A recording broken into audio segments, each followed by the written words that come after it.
Bonjour bien-aimés dans le Seigneur, j'espère que nous avons passé une bonne nuit après le bon direct que le Seigneur nous a béni hier soir avec Giovanni ici. En tout cas, je suis béni, c'était fantastique. Nous continuons Matthieu 17, nous prenons les versets 14 jusqu'au verset 27. Lorsqu'ils furent arrivés près de la foule, un homme vint se jeter à genoux devant Jésus et dit, « Seigneur, aie pitié de moi. Mon fils qui est lunanique et qui souffre cruellement. Il tombe souvent dans le feu et souvent dans l'eau. Je l'ai amené à tes disciples, ils n'ont pas pu le guérir. » « Race incrédule et pervers, répondit-il, jusqu'à quand serai-je avec vous? Jusqu'à quand vous supporterai-je? Amenez-le-moi ici. » Jésus parla sévèrement au démon qui sortit de lui, et l'enfant fut guéri à l'heure même. Alors les disciples s'approchèrent de Jésus, et lui dirent en particulier, « Pourquoi n'avons pas nous pu chasser ce démon? » « C'est à cause de votre incrédulité, leur dit Jésus. Je vous le dis, si vous aviez de la foi comme un grain de sénévé, vous direz à cette montagne, transporte-toi d'ici là, et elle se transportera. Rien ne vous sera impossible. Mais cette sorte de démon ne sort que par la prière et par le jeûne. Pendant qu'ils parcouraient la Galilée, Jésus leur dit, « Le Fils de l'homme doit être livré entre les mains des hommes. » Lorsqu'ils arrivèrent à Capernaum, ceux qui percevaient les 2 drachmes s'adressèrent à Pierre et lui dit, « Votre maître ne paye-t-il pas 2 drachmes? » « Oui, dit-il. » Quand il fut entré dans la maison, Jésus le prévint et dit, « Que t'en semble, Simon? Les rois de la terre, de qui reçoivent-ils des tributs ou des impôts? De leurs fils ou des étrangers? » Il leur dit, « Les étrangers. » Et Jésus lui répondit, « Les fils en sont donc exempts. Mais pour ne pas les scandaliser, va à la mer, jette l'hameçon et tire le premier poisson qui viendra. Ouvre la bouche et tu trouveras un statère. Prends-le et donne-leur pour moi et pour toi. » Amen. Waouh. Donc le Seigneur a besoin de payer les taxes. Il demande à Pierre d'aller pêcher. Quand tu verras la bouche du poisson, tu trouveras l'argent. Il va payer les taxes avec. Ah, le roi, le maître des temps, le maître des circonstances. On l'amène ici, un enfant qui était animé d'un esprit. Quand l'esprit le tourmentait, il était obligé de tomber dans le feu, que les disciples n'ont pas pu soigner. Il dit aux disciples, « Race d'incrédules, vous n'avez pas pu chasser ce démon. » Mais il insiste au fait, ce genre de démon ne sort que par le jeûne et la prière. C'est des mystères que le Seigneur est en train d'expliquer à son peuple ici. Ce sont des dimensions extraordinaires. Dieu nous montre comment il a le pouvoir sur tout. Alors sur tout, c'est lui qui a créé le monde. Tout lui appartient. Il a le monde dans sa main. Il a toute la terre dans sa main. La création lui appartient. Mais il nous enseigne ici qu'il y a des défis dans le monde. Ça sera des défis, comme il est en train de dire ici, des démons qui seront entre nous. Et ça sera aussi des démons, et ça sera aussi des défis financiers, comme il est en train de dire à Pierre. On nous réclame des impôts. Il dit, il y a certains démons qui ne sortent par le jeûne et la prière. C'est une façon de t'encourager pour te dire que nous devons avoir des moments de jeûne et de prière quand certaines situations ne marchent pas dans ta vie. Cherche à rentrer en profondeur dans des moments de jeûne et de prière où tu verras la main de Dieu. Le Seigneur est tellement bon qu'il ne néglige pas ses enfants. Alors bien-aimé, regarde, tout lui appartient, même l'argent. Il retrouve l'argent dans le poisson, tu te rends compte? Ce sont les mystères. C'est ce que moi j'appelle les actes de foi. Il y a certaines choses qui vont se passer dans ta vie par des actes de foi que le Seigneur va te demander de faire. À Pierre, il est en train de dire, va pêcher un poisson. Si aujourd'hui un homme de Dieu te disait de le faire, tu vas dire, mais c'est de la magie. Amen, tu as na mamba tu kwa sambelete. Na Mungu tout ça là. En fait, ce ne sont pas ces choses-là qui ont la puissance. Le poisson n'a pas travaillé pour avoir l'argent, mais le poisson a obéi à l'acte de Dieu. Et il a apporté l'argent qui se trouvait dans le monde des mystères.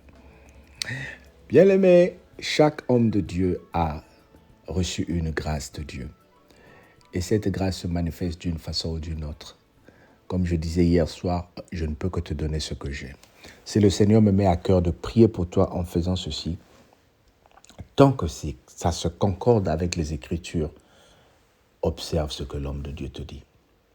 Mais ne va pas tomber en contradiction avec la Bible.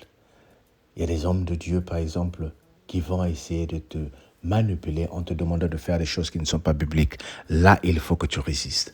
Mais quand tu as la conviction que ce qu'on te demande de faire, ça vient de Dieu, fais-le avec foi. La Bible dit ici, si vous avez une petite foi, comme un grain de sénévé, vous pouvez dire à une montagne, déplace-toi. Et elle va se déplacer. Il faut que nous déplacions certaines montagnes de nos vies. Surtout cette année, il y a des montagnes qui sont en train de tomber au nom de Jésus. Que la grâce de Dieu soit avec toi. Amen. Père éternel, je te prie pour une personne qui a écouté cette parole. Donne-nous cette petite foi qui nous permettra de déplacer les montagnes, d'ordonner même aux poissons de nous amener de l'argent. Oui, je prie qu'il y ait des gens qui vont voir la grâce de Dieu. Dans le nom de Jésus, notre Seigneur et Sauveur. Amen. Écoute, sois béni et passe une très bonne journée au nom de Jésus. Amen.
Kota muzungu, konsi bwabu